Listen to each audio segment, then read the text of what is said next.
So what if the FAA approved flying on red flag days?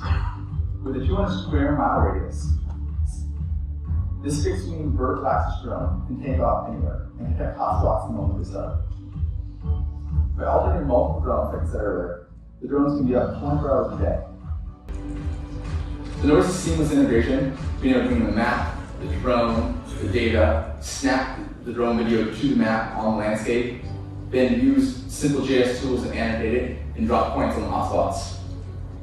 And then once you do that, you're in a JS world, so now you can take that JS data and do stuff with it. So let's go ahead and pull in near real-time wildfire behavior modeling within our ArcGIS Pro tools add-in, and we can start visualizing what those models are going to start looking like and see how it affects the overall progress of that fire, right? So tools you've all seen, bringing it all together in one interface, providing the ability to run the models over and over again, so we can start better understanding how they're working and how we can get them more aligned with reality.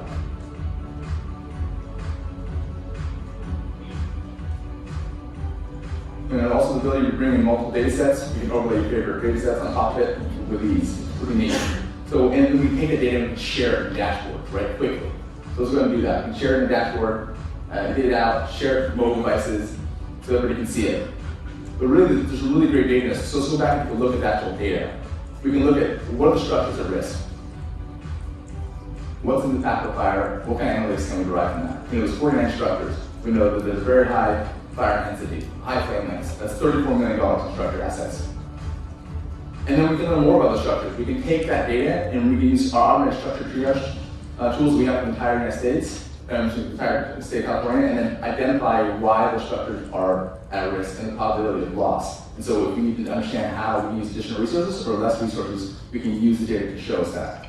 We can also turn on some of the machine learning data sets and actually run in and understand fire containment in a whole new way that you've never seen. We encourage you to come talk to us after the meeting, which is a little bit of our fire containment technology.